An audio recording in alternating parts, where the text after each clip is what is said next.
안녕하세요. 사연 읽어주는 남예입니다. 오늘도 와주셔서 감사합니다. 구독과 좋아요 부탁드리며 오늘의 사연 바로 시작하겠습니다. 이 세상에서 완벽한 사람이라는 게 존재한다면 저는 아주 당당하게 그 사람은 제 딸아이라고 말할 수 있습니다. 다른 사람들이 보면 그저 딸 바보로 생각할 수 있겠지만 딸 바보라기보다는 제 딸아이는 정말 천재가 아닐까 싶을 만큼 뛰어난 아이입니다. 제가 지금부터 말씀드리고자 하는 것은 여태 자랑만한 제 딸아이와 조금은 특별한 제 사위에 대한 이야기입니다. 그렇게나 잘난 딸이 어떤 남자를 만났고 어떤 결혼을 하고 어떻게 살아갈지 아마 저만큼 기대에 부푼 사람도 없었을 겁니다. 저와 아내는 아이를 무척이나 오래간 기다려왔습니다. 이미 결혼 전부터 아이는 최대한 빨리 갖고 싶다고 노래를 부를 지경이었으니까요. 나는 애가 빨리 생겼으면 좋겠다. 어릴 때부터 내가 아빠가 되면 내 자식이랑 뭘 하고 어떻게 지내고 뭐 그런 걸 막 그려왔을 지경이라니까. 당신은 좀 서운하게 들릴지 모르겠지만 결혼보다는 아마 아이가 먼저 생기길 바랬을걸.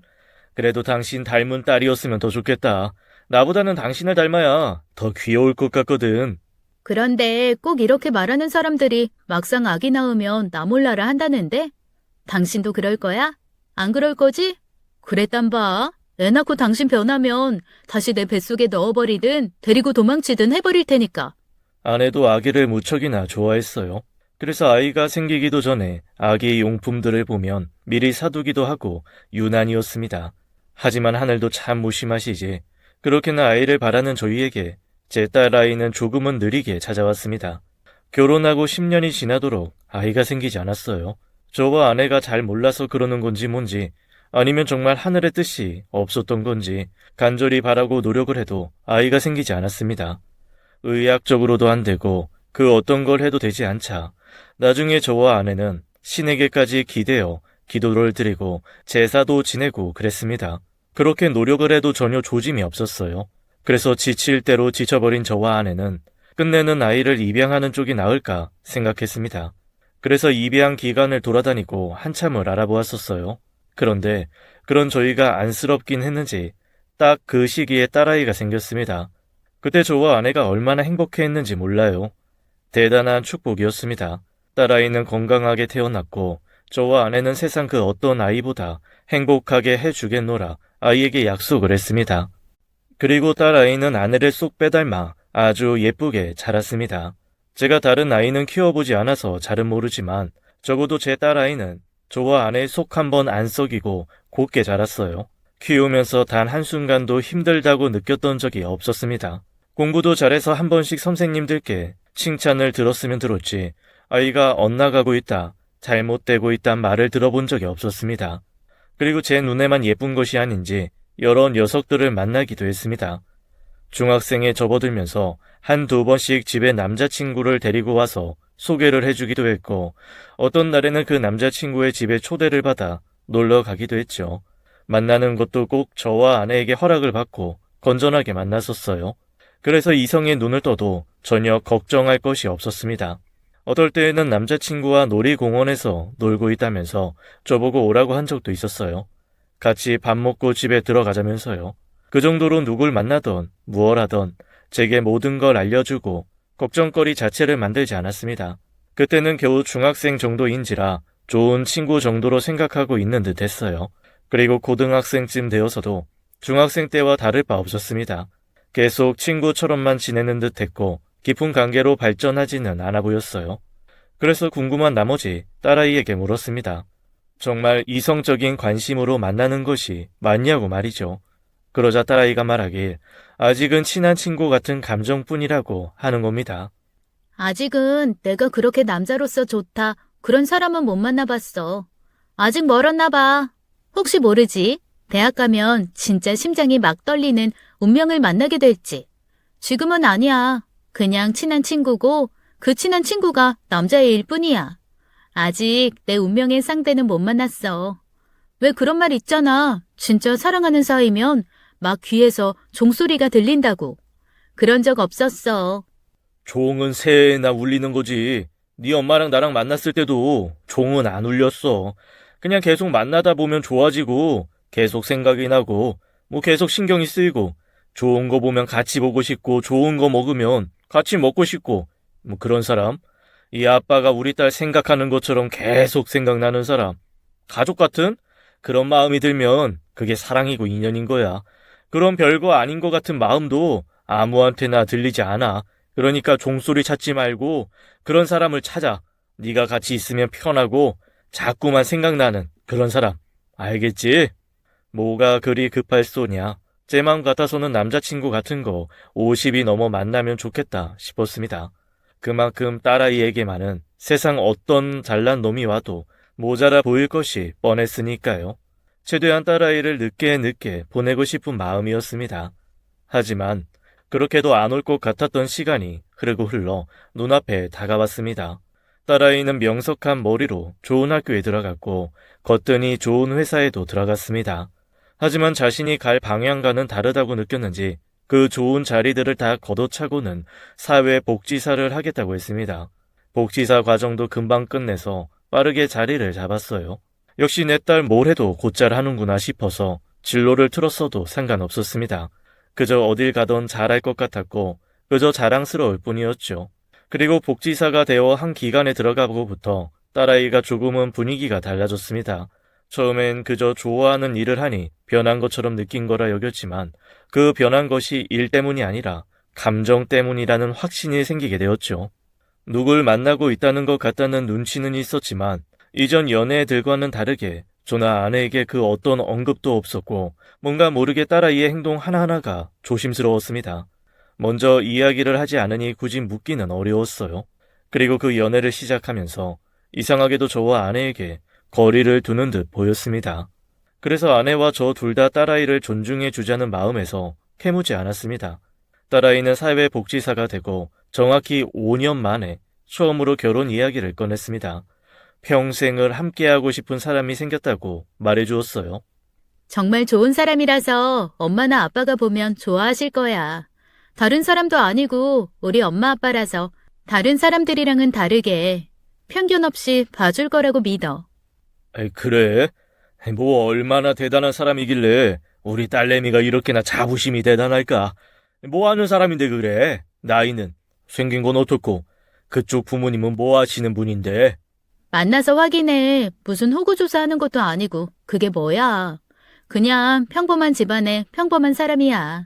특히 성격이 정말 좋고 진짜 착한 사람이라 아빠도 몇 번 대화해보면 그 사람한테 푹 빠질 거야. 대화를 잘 이끌어가는 사람이라서 한번 이야기를 하면 빠질 수밖에 없는 그런 배울 점이 많은 사람이거든. 무조건 엄마 아빠도 좋아하고도 남을 그런 사람이야. 정확하게 어떤 사람인지 설명 없이 딸아이는 그 누구보다도 괜찮은 사람이라고 설명했어요. 이미 미래를 약속한 사이라 부모님 소개만 해드리고 식을 올리고 싶다고 했습니다. 하루라도 빨리 사위 될 녀석과 가정을 꾸리고 싶다고 했죠. 그 정도로 괜찮은 녀석이라 하니 저와 아내는 엄청나게 기대를 했어요. 딸아이가 여태 만나온 녀석들이 썩 마음에 든 적은 없었지만 그래도 남들이 생각하는 기준에는 넘치는 놈들이 많았습니다. 내노라 하는 집안 자제들이 대부분이었어요. 집에 돈이 많은 녀석도 있었고 학력이 좋아서 박사를 하던 놈이 있었고 둘 다 괜찮아서 꽤나 번지르르한 녀석도 있었습니다. 그런 녀석들을 다 제치고 제 딸아이 마음을 사로잡은 녀석이라면 적어도 이름만 들으면 알만한 집안의 자제가 아닐까 싶었죠. 좀 의문스럽기는 했지만 크게 걱정은 하지 않았습니다. 아무렴 다른 사람도 아니고 제 딸인데 웬만큼 적당한 놈 골랐으리라 끼리끼리라고 제 딸아이 같은 아이가 보고 고른 녀석이면 당연히 괜찮은 놈일 걸로 예상했습니다. 하지만 제 인생이 내내 순탄만 해서 하늘이 시험대에 올리고 싶었던 건지 뭔지 딸아이는 저의 기대를 한 번에 다 무너뜨리려 작정한 듯이 전혀 예상치도 못한 놈을 데리고 왔습니다. 정말 실망스러웠어요. 평범, 그 이상도 그 이하도 아닌 듯한 얼굴에 게다가 사돈이라고 온 두 분도 초라한 차림에 보잘것없어 보이는 사람들 같았습니다. 그래서 더더욱 실망스러웠어요. 그래도 애써 내색은 하지 못했습니다. 아직은 까보지 않은 패이고 뭔가 있겠지. 아무렴 내 딸인데 설마 그래도 이야기라도 나누어 보면 달라지겠지. 뭔가 내가 모르는 면들이 있겠지 라면서 실망한 저를 다독였습니다. 상대가 보기에 제가 너무 속물로 보이기라도 할까봐 입꼬리에 경련이 다 일어날 만큼 억지로 더 웃어 보이려고 노력했습니다. 원래 많이 가진 사람들일수록 감추는 경우가 많으니까요. 많이 가졌는데 안 가진 척 소탈한 척하는 사람들도 많잖아요. 꼭 일부러 소박한 척 하려고 재래시장을 거닐면서 오뎅 하나 물고 시작하는 국회의원들처럼 말입니다. 그래서 잠자코 기다리다가 물었습니다. 혹시 실례가 안 된다면 우리 사돈 어르신은 무슨 일을 하시는지, 개인 사업을 하시는 걸까요? 아니 공직에 계시는지요? 저의 질문에 사돈은 가당치도 않다는 듯이 손사래를 치며 다급하게 말했습니다. 아니요, 가당치도 않아요. 저희가 무슨 그런 일을. 이 양반은 작게 슈퍼 하나 하고 있고요. 저는 집에서 살림만 하기에도 바빠요. 이 양반이나 우리 아들이나 남 돕는 일을 좋아해서 쉬는 날 안 쉬는 날 구분이 없거든요. 따로 이야기는 못 들으셨나 보네요. 저희들 다 딱히 내세울 거 없는 사람들입니다. 욕심 없이 살고 있어요. 저는 무슨 사찰 스님 말씀이라도 듣는 줄 알았습니다. 그러는 저희는 무슨 욕심 덕지덕지 달고 사는 건 아닐 텐데 본인들의 초라함이 욕심 없이 사는 덕목인 양 이야기를 하는데 궁상맞아 보였죠. 사돈댁이 그리 잘 사는 집이 아닌 점까지야 괜찮았습니다. 저희 집이 한참 기울어서 시댁 더 고게 하면서 시집 보낼 생각도 없었으니까요. 하지만 적어도 내세울 거 하나쯤 있는 집안이길 바랬죠. 재산이 되었던, 학식이 되었던, 뭐가 되었던 말이에요. 그런데 그 없던 점도 납득이 갈 만한 내세울 게 하나도 없는 집일 줄이야. 생각도 못한 부분이었습니다. 조금 전 제 기준 제일 낮은 기준보다 한참 더 내려가다 보니 저도 할 말을 잃어갔죠. 한 번씩 흘러내리는 땀을 닦아내느라 애를 먹었습니다. 그런데 딸아이는 태어났어요. 그저 웃으면서 사돈의 이야기에 집중했죠. 저나 아내가 당황한 건 하나도 못 보는 눈치였습니다. 그리고 그것도 모자라 사위라는 놈은 눈치도 없는 듯하고 눈빛조차도 마음에 들지 않았습니다. 무슨 시선을 300안을 하고서는 저를 시종일관 바라보는데 정말 마음에 안 들었어요. 그래서 참다 그 태도가 기분이 너무 나빠서 상견례 분위기를 깨고 말았습니다. 그런데 자네는 왜 아까부터 나를 그런 눈으로 쳐다보나? 마음에 안 드는 거라도 있는 건가? 어떻게 깜빡거리지도 않고 사람을 그렇게 노려봐? 지금 그 태도 너무 예의 없는 거라네. 어디 어른 어려운 거 모르고 그런 표정으로 웃어른을 참나. 그러자 사위 녀석이 갑자기 두 눈을 파르르 떨더군요. 말도 제대로 못하고 저의 말에 어버버하며 손사래를 쳐댔습니다. 그런데 그때 딸아이가 당황하며 제게 해명을 했습니다. 사이될 놈이 시력이 많이 안 좋다면서 말이죠. 시력이 안 좋다 못해 장애인증까지 발급받은 시각장애가 있다는 겁니다. 오늘 다 이야기하면 될 것 같아서 미리 말씀 못 드렸는데 이 사람 장애가 있어, 아빠. 그래서 그렇게 본 거지 나쁜 뜻이 있는 건 아니야. 오해는 하지 말아줘. 알겠지? 시선을 맞추기가 힘들어서 원래 고개를 조금 돌리고 시선을 맞추는데 그래도 아빠를 자세히 보고 싶어서 이 사람이 무리하고 있는 거야. 저렇게 쳐다보는 것도 힘든 사람이야. 왼쪽 눈이 시력이 거의 없어. 말 못해서 오해가 생겼네. 지금 저 사람 최선을 다하고 있는 거야. 애쓰고 있는 거라고. 좋게 봐줘. 오늘 정면으로 아빠 뵙고 말씀드리려고 밤새 거울 보면서 노력했대. 저거 지금 엄청 대단한 거야, 아빠. 아주 기가 막히고 코가 막힐 지경이었습니다. 너무 놀라서 저는 아무 말도 하지 못했고 딸아이를 비롯해 그 자리에 있는 모두가 아무 말도 하지 않았습니다. 사돈 두 분은 저희가 사위의 장애에 대해 모르고 있었다는 사실에 놀랐고 아내는 갑작스러운 여러 이야기들을 당황했고요. 저는 이도 저도 아무것도 마음에 안 드는 사위가 하물며 장애까지 있다니 겉으로 내색은 못해도 아주 펄쩍 뛸 노릇이었습니다. 옆에서 아내가 제 손을 꽉 잡아주기에 겨우겨우 참았습니다. 제 딸아이, 저와 아내가 그렇게 힘들게 가지고 낳아서 곱게 키우고 동네방네 자랑을 해도 모자랄 우리 딸아이 결혼식을 안 하고 싶다는 겁니다. 그저 허례허식이라는 듯이 그렇게 허투루 돈을 쓸 바에 기부를 하는 게 좋을 것 같다는 듯이 말입니다. 아이들 뜻도 같고요. 저희가 먼저 제안한 것도 맞아요. 요즘에 스몰 웨딩이다 하는 것도 말만 스몰 웨딩이지 그런 것도 거품이 많다고들 하더라고요. 저희가 아동복지센터에도 기부를 하는데 거기 있는 아이들 중에서 예식장에서 아르바이트 하는 아이들도 있었고, 저도 이 사람 슈퍼만으로는 기부도 어렵고 하니 부업으로 예식장에서 일을 했었는데, 진짜 결혼식만큼 허례허식이 없는 것 같았어요. 적어도 내 자식은 굳이 결혼식 시키지 말아야겠다 싶었었습니다. 다행히 우리 며느리도 싫다고 하니 아이들은 간단히 식사 정도로 식을 대신하면 어떨까 싶네요. 그래도 저희 뜻대로만 하면 안 될 것 같아서 이렇게 상의 드리고자 뵙기로 한 거고요. 오늘 이런 식사 자리도 사실 불필요하다고 생각해요. 두 분 애써서 차려입고 나오셨는데 저희가 이렇게 입고 나온 것 또한 허례허식은 처음부터 없애고자 그렇게 한 겁니다. 돈 써서 꾸며 입고자 하면 얼마든지 오늘 하루 빛나 보일 수 있겠죠. 그런데 저희가 하루 낭비를 안 하면 복지관이나 센터에 있는 아이들 맛있는 과자 하나, 쌀 조금 더 줄 수가 있거든요. 사돈이 말을 조근조근히 하시기는 했지만 한마디로 그 말은 저희는 허례허식 투성이고 사돈 내외는 첨령 그 자체라는 거 아니겠어요? 돌려까기 당한 기분이었습니다. 게다가 더 기가 막힌 건 그렇게 말씀하실 때 옆에 있던 딸아이가 고개를 끄덕하면서 무슨 목사님 말씀 듣듯이 태도를 취하는데 기가 막혔습니다. 무슨 이상한 종교에 제 딸아이가 빠져든 듯한 기분이 다 들었습니다. 말씀 듣자 하니 좀 거슬리네요, 사돈. 이미 다 정해놓은 듯이 말씀을 하시는데 우선 저희 가족끼리 상의가 필요할 것 같아요. 왜 그랬을지 알 것 같기도 하지만 딸아이가 오늘 이 모든 이야기들을 저희한테 하나도 말해준 적이 없었습니다.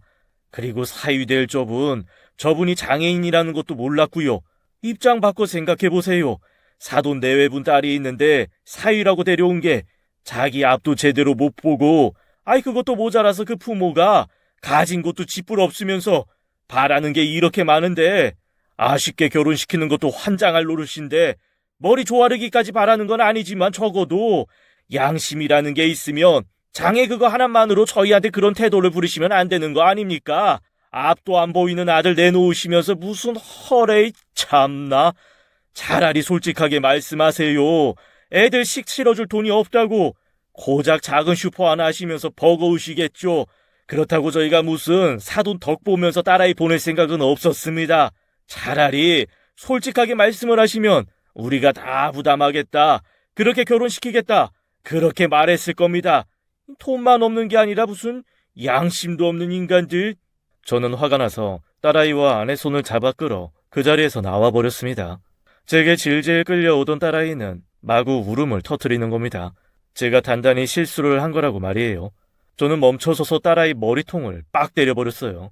세상에서 제일 똑똑한 줄 알았더니 이거 세상 멍청이었네. 야, 이거사 어디 고르고 골라도 저런 놈을. 너는 장님이랑 살고 싶냐?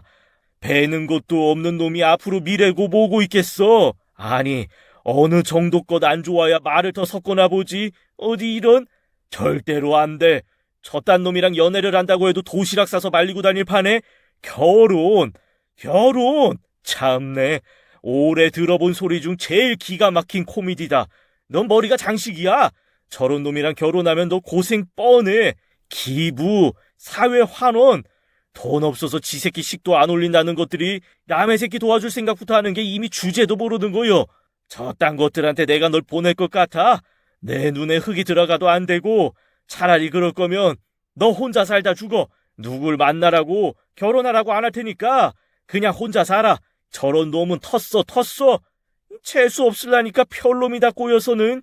네가 착해서 저딴 놈이 너한테 기웃대고 그러는 거야. 알아?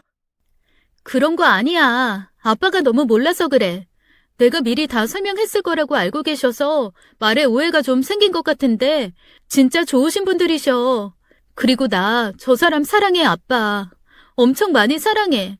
내가 여태 만나본 그 어떤 사람들보다 훌륭하고 배울 점 많고 착한 사람이야.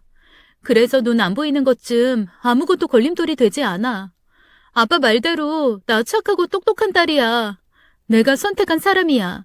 고작 오늘 하루 본 걸로 판단할 수 있겠어? 그럼 결혼은 서둘러 달라고 안 할 테니까. 그러니까 조금 더 저 사람을 봐줘. 정말 괜찮은 사람이야. 시끄러워. 말도 안 되는 소리 그만해. 너는 내가 정말 실망했어. 네 엄마도 그렇고 나도 그렇고 실망을 떠나서 오늘 너무 상처받았어. 우리 딸이 고작 겨우 첫 단. 아유, 말을 말아야지 내가. 더 이상 고운 말도 못 나가겠다. 딸이라면 벌벌 떠는 아내도 저와 같이 딸아이를 데리고 집으로 돌아갔습니다. 절대로 만나지 말라고 핸드폰도 뺏어버렸어요. 따로 만나면 부모랑 영 끊는 거라고 경고도 했죠. 마음을 못 고쳐 먹을까봐 제 주변의 지인들에게 맞선 상대들도 받았습니다. 그간 제 주변의 사람들이 저희 딸아이를 호시탐탐 노렸었거든요. 딸아이 좋은 사람을 소개해 주겠다는 말을 정말 귀에 딱지가 생기게 들었었습니다. 전에는 어련히 알아서 좋은 놈들이 꼬이니 그렇게까지 할 필요 없었고 그런 제안들을 다 거절했었어요. 그런데 이제는 그런 제안들이 딸아이가 데려온 놈들보다야 훨씬 괜찮으니 넙죽넙죽 다 받았죠. 아이, 왜 있잖아. 저번에 이대리가 우리 딸아이 소개해주고 싶다는 친구 있지 않았던가? 개인병원 한다던 그 의사 양반 말이야. 아이, 아직도 유효해. 아유, 그럼요. 제가 엄청 칭찬을 쏟아놨는데요. 그때 싫다고 하셔서는 그분 아직 만나는 사람 없거든요. 어떻게 날짜 바로 잡으면 될까요? 그런 식으로 선자리를 만들어서는 딸아이를 보냈습니다. 몇 번씩 그 자리를 펑크 내기도 하고 만나서 결혼할 남자 있다고 해버려서 욕도 많이 먹었습니다. 그래도 저는 뜻을 굽히지 않았어요. 그렇게 이런저런 괜찮은 남자를 만나다 보면 분명 생각이 바뀔 거라 생각했습니다. 하지만 그건 저의 대단한 착각이었어요. 저와 아내가 백날 감시를 해서 딸아이가 사위 놈을 안 만나는 줄 알았습니다. 그런데 몰래 만나는 듯 했어요. 딸아이가 계속해서 남자를 주선하는 저와 아내에게 폭탄 고백을 해버렸습니다. 엄마, 아빠, 나 뱃속에 아이가 생겼어. 그 사람 아이야. 그러니까 이제 그만해. 그리고 그 사람 받아들여줘. 아빠 없이 아이 키우고 싶지 않아. 하루빨리 결혼해서 그 사람이랑 살고 싶어. 제발 허락해줘. 그 상황에 허락이고 뭐고 할 것도 없이 어쩔 수 없는 선택을 해야 했습니다. 그 누가 딸아이를 미혼모 만들고 싶겠습니까? 그래서 저는 그 말을 듣자마자 딸을 앞세워서 그 사이놈 집으로 쳐들어갔죠. 들어서자마자 저는 조심히 걸어 나오는 사이놈을 냅다 후려쳤습니다. 그러자 시력이 불편한 사위는 그냥 넘어지는 것이 아니라 와장창 무너져 넘어졌습니다. 어디 배운 것 없는 놈이 지 뜻대로 안 될 것 같으니까 그딴 몹쓸 짓을. 그쪽 분들도 그러는 거 아닙니다.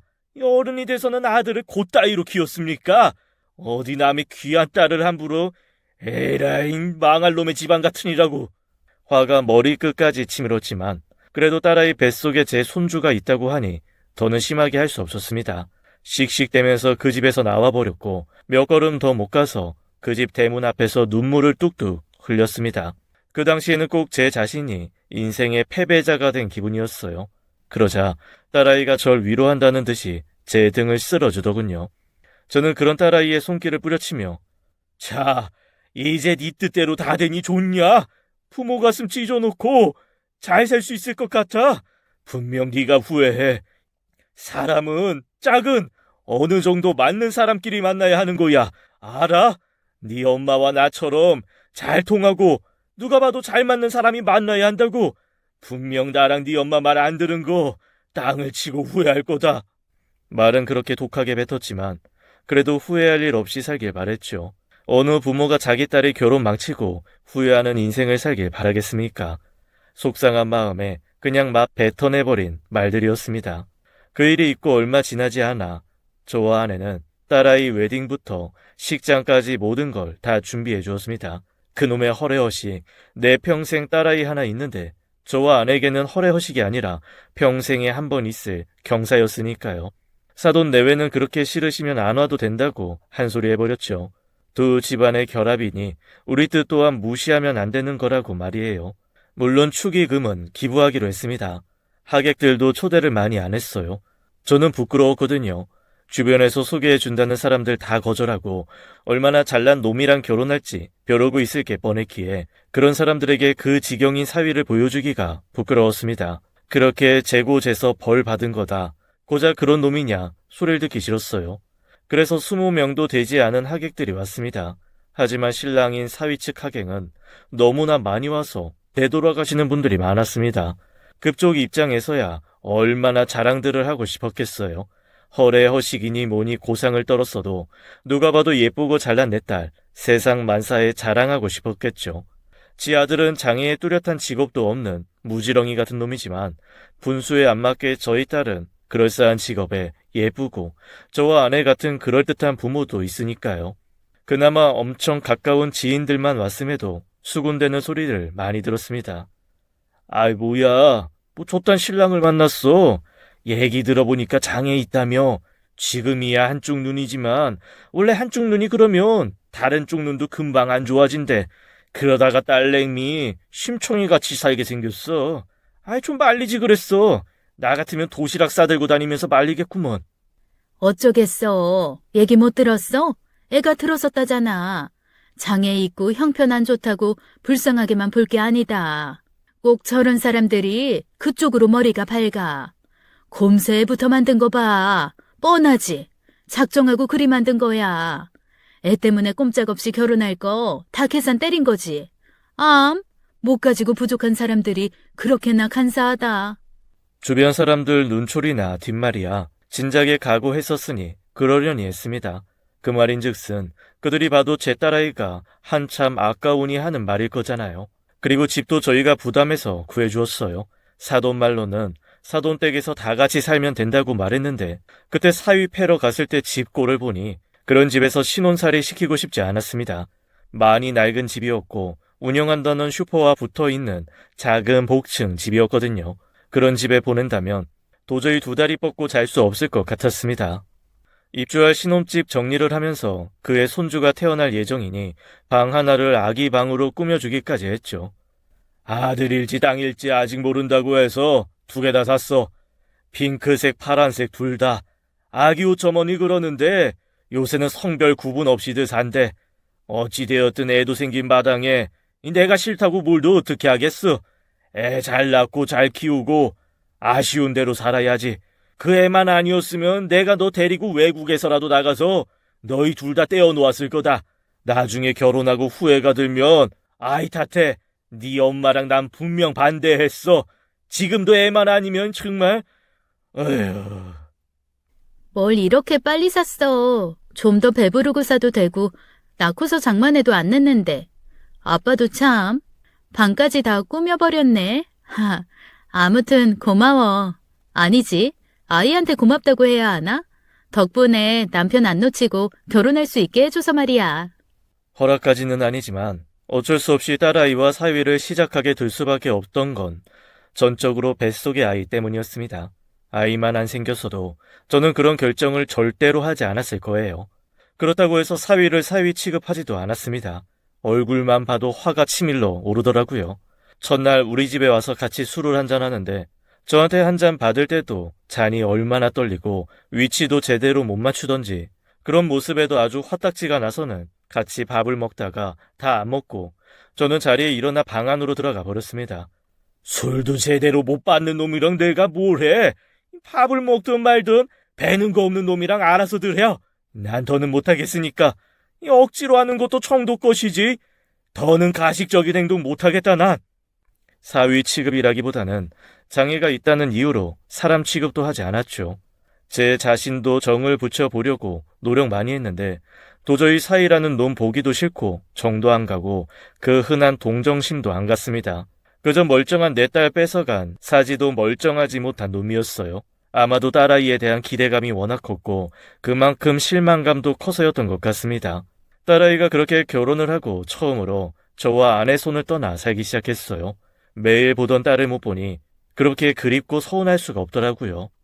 그나마 사는 집을 저와 아내가 해준지라 저희 집과 아주 가까운 곳으로 해두었습니다.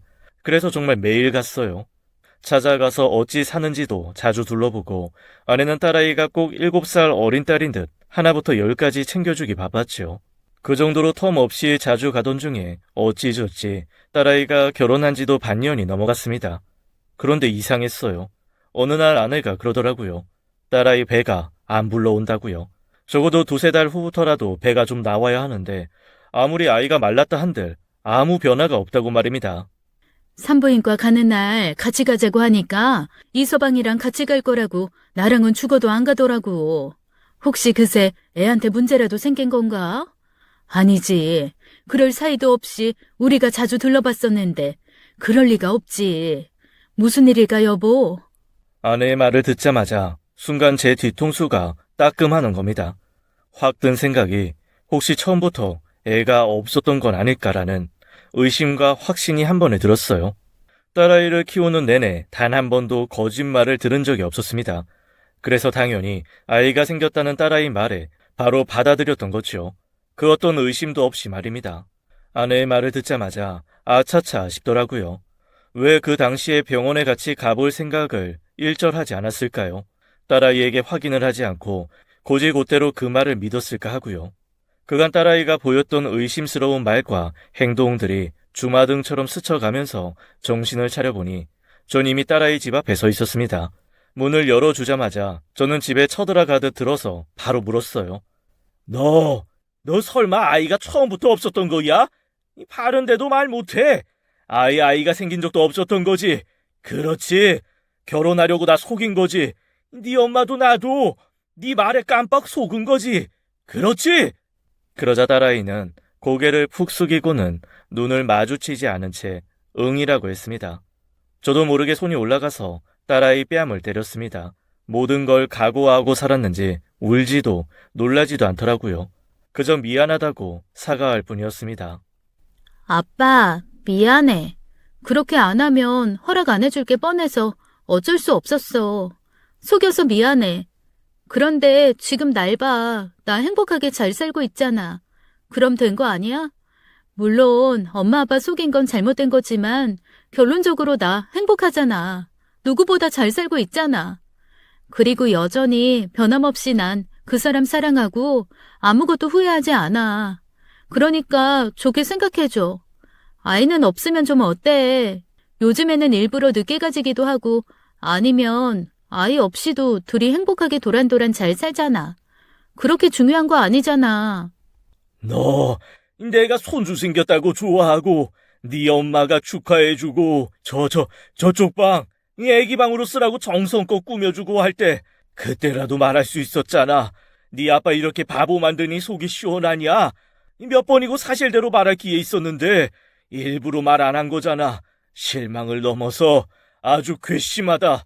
나 너 같은 딸 둔 적 없어. 다시는 아는 척도 연락도 하지 마. 네 엄마나 나나 너처럼 네가 이랬듯이 아예 처음부터 딸 없다는 듯이 살 거야. 자식 다 필요 없어. 네 엄마랑 나 둘이서만 살 거야.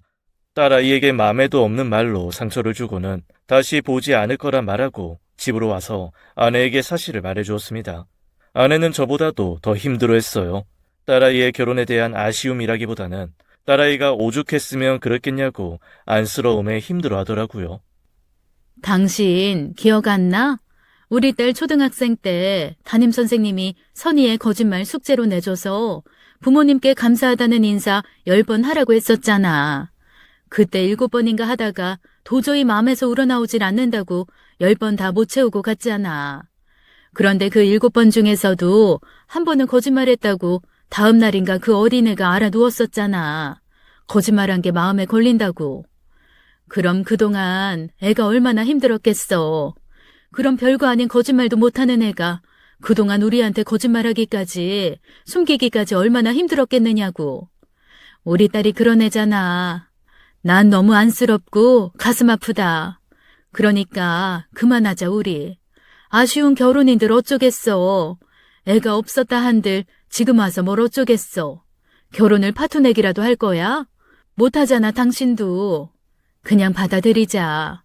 나중에 잘못된다 한들 지금 우리 딸이 행복하다잖아. 아내는 조금 아쉬울 뿐 받아들이자 했지만 저는 그러고 싶지 않았습니다.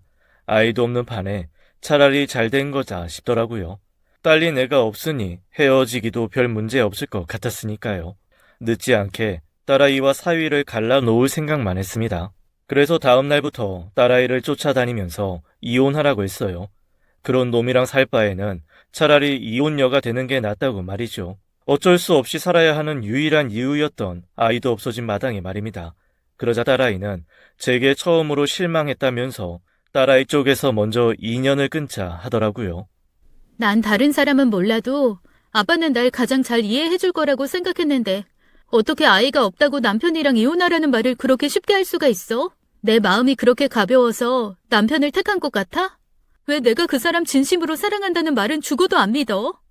그냥 하는 말 같았어? 아니면 아빠도 다른 사람들 생각처럼 그저 그 사람이 장애가 있고 가진 게 없으니까, 형편없으니까 쉽게 버려도 된다고 생각하는 거야?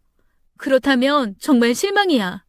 다른 게 차별이 아니야. 아빠처럼 장애가 있고 돈 없는 사람이면 함부로 생각하는 게 그게 차별이야, 아빠.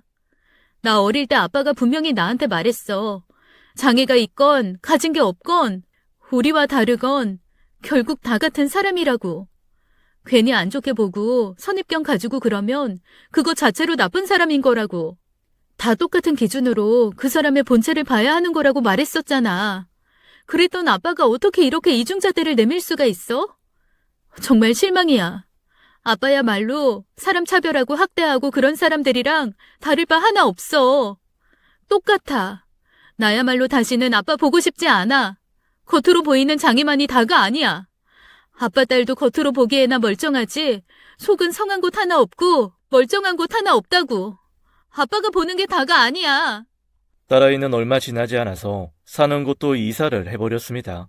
제가 구해준 집을 내놓고 부동산 계약서까지 제게 보냈더라고요. 그런 것들도 받기 싫다 이거였습니다.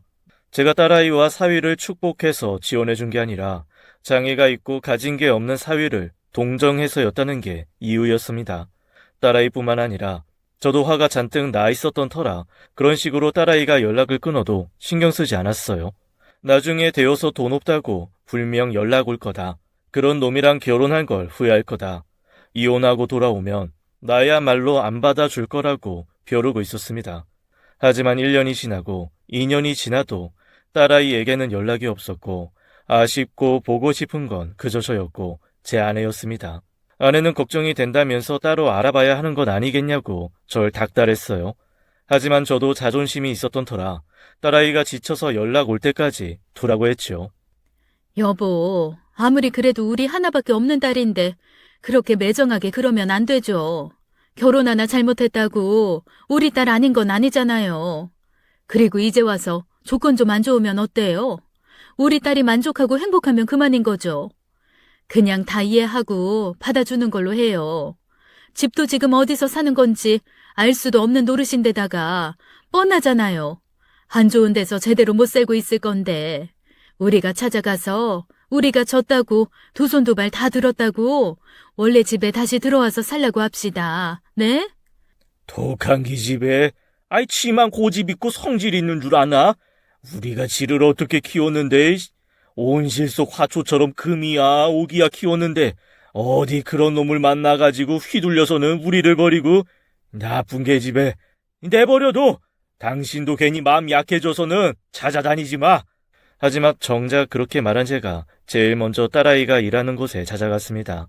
찾아가서 한 소리를 하기보다는 먼발 치서 몰래 바라보고 있었어요. 그래도 걱정이 돼서 잘 먹고는 다니는지 얼굴에 근심은 없을지 말입니다. 조금이라도 힘들어 보이면 팔목을 끌어서 집에 데려다 놓으려고 했습니다. 하지만 제 예상과는 달리 딸아이는 무척이나 행복해 보였습니다. 그렇게나 밝게 웃으면서 일하는 모습을 처음 보았어요. 그리고 끝날 때까지 기다렸다가 딸아이가 집으로 돌아가는 모습을 확인했죠. 차도 있을 텐데 차는 어디 두고 뚜벅이로 집에 돌아가더라고요. 일하는 곳에 멀리 떨어지지 않은 곳이고 중간에 사위와 만나더라고요. 사위와 딸아이가 만나는 모습에서 저도 모르게 더는 다가갈 수가 없었습니다. 사위와 딸이 너무나 다정해 보였고 그 누가 봐도 잘 어울리는 부부 같아 보였거든요. 그래서 제가 끼어들 틈이 없어 보였습니다. 그 길로 돌아서 저는 집으로 돌아왔고 아내에게 말했습니다. 딸아이는 더는 걱정 안 해도 될 것 같다고요. 너무 잘 지내고 있는 것 같다 말했습니다. 그래서 딸아이가 먼저 저희에게 돌아와 주길 기다리는 수밖에 없다고 생각했죠. 그러던 중 아내와 대형 마트에 들르게 된 날이었어요. 그날따라 자동 문이 고장이 났는지 이용 불가라고 종이 한 장이 문에 붙어 있었고 그 옆에 있는 여닫이 문을 사람들이 이용하고 있었습니다. 그래서 저희도 당연히 그 문으로 들어서려는데 아내와 제 앞에 있는 한 노신사분이 우두커니 서 계시는 겁니다. 자동문이 안 된다고 쓰여 있는데 못 보신 건가 싶어서 다가가 보니 눈이 안 보이시는 분들이 쓰시는 스틱을 가지고 계셨어요. 저도 모를 수 있었겠지만 이전에 상견례 올 때 사위가 그 스틱을 가져와서 접었다가 폈다 한 적이 있어서 기억을 하고 있었습니다. 그래서 저도 모르게 말씀을 드렸어요. 어르신, 여기 자동문 고장 났다고 적혀 있네요. 오른쪽으로 10걸음만 걸어오시면 여닫이 문이 있습니다. 당기시면 돼요. 모셔서 같이 들어가진 않고 말로만 말씀드렸어요. 사위 때문에 저도 시각장애 관련해서 알아보니 장애인들을 어린아이 취급하지 말라 하더라고요. 오히려 불편하다고 말입니다. 오히려 두 눈이 잘 안 보이는 일반 사람들보다 시각 외의 감각이 뛰어나서 말로써 설명해 주는 게 나쁘지 않다고 했습니다. 그리고 그렇게 말씀을 드리자 그 노신사께서 제게 감사하다고 말씀하시는 거예요. 그러면서 내가 배는 건 없어도 말귀는 잘 알아듣지요. 고마워요. 막 팔짱 끼고 끌고 들어가려는 사람들이 간혹 있는데 그게 얼마나 무섭던지. 별것 아닌 도움을 받으신 건데 고맙다는 듯이 말씀을 하시는 거예요. 그때 이상하게 마음이 뿌듯하기도 하고 착한 일을 해서라기보다는 도움을 주는 것이 그리 어려운 일이 아니구나. 그렇게 거창한 일을 하는 것이 아니구나. 라는 생각이 들었습니다. 장애라는 것이 그렇게 큰 삶의 장애가 아닐 수도 있겠구나라고 말이죠. 그 일이 있고 얼마 지나지 않아서 집으로 사위가 찾아오기도 했습니다. 적어도 장인 장모 앞에서 멀쩡히 보이려고 처음 보던 날 가져왔던 스틱도 안 보였고 제게 눈을 이상하게 뜨지도 않았으며 전에는 보기 힘들었던 모습들을 볼 수 있었습니다. 그동안 많이 연습했다고 하더라고요. 저와 아내를 위해서 말입니다. 전에 아버님께서 제가 눈빛이 마음에 안 드신다고 그리고 태도도 불편해 보인다고 하셔서 정말 연습 많이 했습니다. 정말 사는 데 있어서 약간 불편할 뿐이지 집사람한테 온전히 기대어서 살아가야 할 그 정도는 아닙니다, 장인어른. 그리고 저 마음에 안 들어 하시는 거 또한 당연하고요. 집사람 저한테는 정말 과분한 사람이죠. 저 말고도 멋진 사람 누구든지 언제든지 만날 수 있는 거고 말이에요. 하지만 제가 확실히 말씀드릴 수 있는 건 그 어떤 누가 와도 저만큼 집사람을 행복하고 웃음 짓게 해줄 수 있는 사람은 그 어디에도 없을 겁니다. 그거 하나만큼은 저 정말 자부할 수 있습니다. 그리고 지금에서 만족하는 것이 아니라 앞으로 더 나아가고 나아질 겁니다. 장인 장모님께 정말 약속드릴 수 있어요. 이 일은 저도 잘못한 겁니다. 온전히 그 사람 잘못만 있는 것도 아니에요. 그 사람이 그렇게까지 해서 허락을 받고 싶다고 했을 때 제가 설득했어야 하는 건데 그러지 못해서 그게 죄송스럽습니다. 그리고 다음에는 처가의 집사람과 꼭 같이 올게요. 괜히 저 때문에 사이 좋았던 집사람과 장인 장모님을 떨어뜨려 놓은 것 같아서 마음이 불편해서 찾아온 겁니다. 정말 제가 노력 많이 하겠습니다. 사위는 그렇게 간곡히 부탁을 하고는 돌아갔고 아내와 저는 마음이 조금은 편해졌습니다. 적어도 딸아이가 그저 동정심만으로 만나는 건 아닌가 보다. 생각보다는 괜찮은 녀석이구나 싶었습니다. 장애가 있고 가진 게 없다고 해서 당연히 자신감이 없어서 저와 아내에게 변변히 말 한마디 못하는 줄 알았는데 나름의 시간을 준 것이었어요. 사위로 만나기 이전에 딸아이와 저, 아내, 이 세 가족을 위해 존중을 해준 것이었죠. 포부가 있어 보였고 자신감도 넘쳐 보였습니다. 그리고 사위가 다녀갔다는 것을 딸아이도 알게 되었는지 얼마 지나지 않아서 딸아이도 몇 년 만에 집에 찾아왔습니다. 어색한 듯 들어오더니 그동안 거짓말한 것과 걱정을 끼친 것에 대해 사과하더군요. 구구절절 사과만 계속하는 딸아이에게 저도 말했어요. 그동안 한없이 나쁘게만 봐서 미안하다고요. 어른답지 못하게 그저 조건만 보고 함부로 판단해서 경솔했다고 사과했습니다. 아빠도 미안하다. 그동안 정말 많은 생각을 했어. 처음에는 서운했고 서운한 와중에 네가 거짓말을 했고 그나마 손주도 생기고 했으니 사위랑 우리가 다리가 생긴 셈이니 그럭저럭 좋게 마음을 가지려고 했었어. 그런데 그게 또 거짓말이라고 하고 사위는 말도 없고 그저 너만 화를 내니 나와 네 엄마 입장에서는 부정적인 생각밖에 안 들지. 좀 고리타분한 이야기로 들리겠지만 너도 나중에 아이가 생기면 분명히 아빠와 엄마 마음 이해할 거야.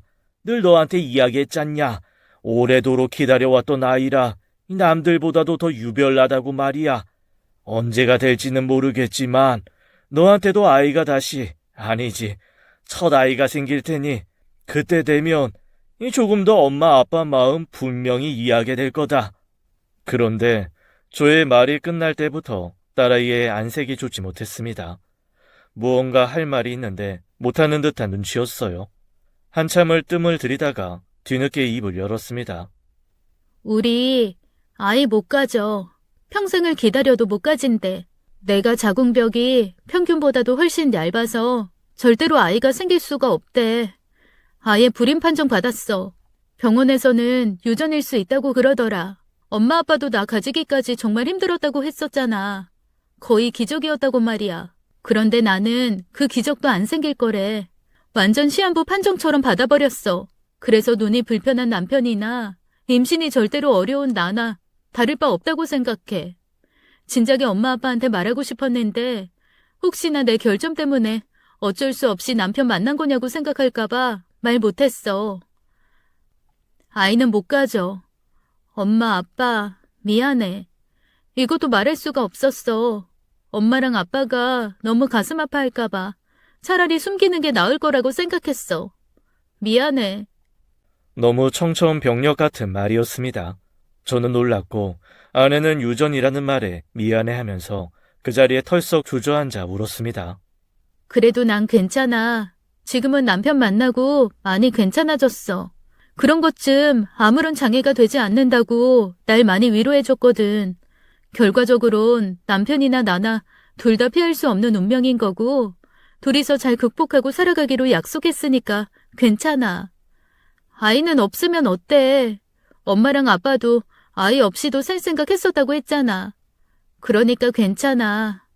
딸 아이에게 그렇게 더 큰 문제가 있는 것도 모르고 그저 사이 탓만하면서 둘을 떼어 놓기만 급급했던 저는 더더욱 죄책감에 빠졌습니다.